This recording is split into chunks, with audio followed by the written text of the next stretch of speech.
Thomas the Tank Engine has worked his branch line for many years and knows it very well.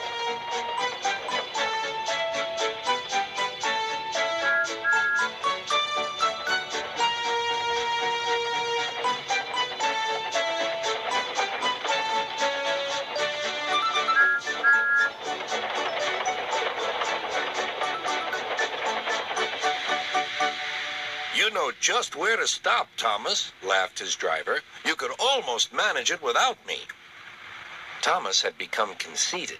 He didn't realize his driver was joking. Later, he boasted to the others. Driver says I don't need him now. Don't be so daft, snorted Percy. I'd never go without my driver, said Toby earnestly. I'd be frightened. Puh! Boasted Thomas. I'm not scared. You'd never dare. I would then. You'll see. The next morning, the firelighter came. Thomas drowsed comfortably as the warmth spread through his boiler. Percy and Toby were still asleep. Thomas suddenly remembered. Silly stick in the muds, he chuckled. I'll show them. Driver said I could manage without him. I'll just go out and then I'll stop and whoosh. That'll make them jump. Thomas thought he was being clever, but really he was only moving because a careless cleaner had meddled with his controls. He soon found his mistake. He tried to whoosh, but he couldn't.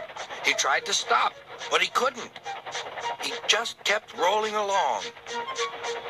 He didn't dare look at what was coming next. There was the station master's house. The station master was about to have breakfast. Horrors, cried Thomas, and shut his eyes. The house rocked, broken glass tinkled, plaster was everywhere.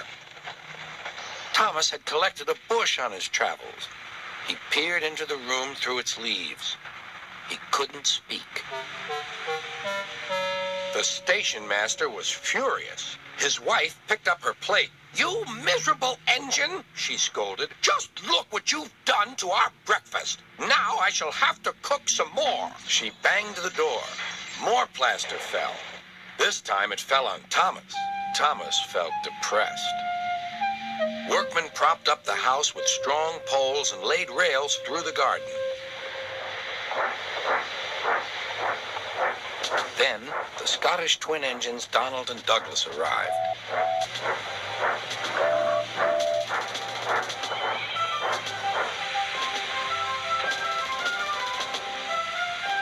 Dinna fash yourself, Thomas. We'll soon have you back on the rails.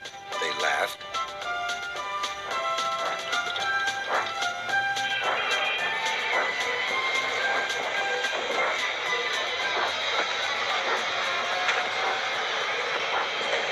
Donald and Douglas, puffing hard, managed to haul Thomas back to safety.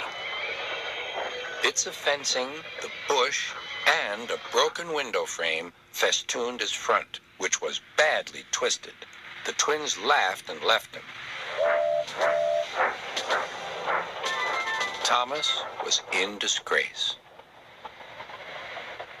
There was worse to come. You're in a lot of trouble, Thomas. I know, sir. I'm sorry, sir. Thomas's voice was muffled behind his bush. You must go to the works and have your front mended. It will be a long job. Yes, sir. Meanwhile, a diesel rail car will do your work. A diesel, sir? Thomas spluttered. Yes, Thomas. Diesels always stay in their sheds till they are wanted. Diesels never gallivant off to breakfast in station masters' houses.